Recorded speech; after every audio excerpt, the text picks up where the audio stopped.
Hello everyone.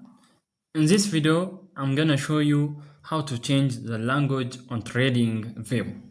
Alright, let us begin. First, open Tradingview on your laptop or PC. Now go to the top left corner of your screen and click on your profile icon. After clicking, you will see different options. Look for settings and then find the language option. Click on language.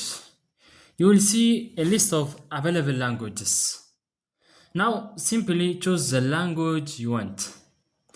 After selecting it, the app will refresh automatically.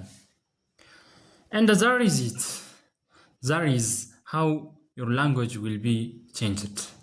If this helped you, don't forget to like the video and subscribe for more simple and useful tutorials. Thanks for watching.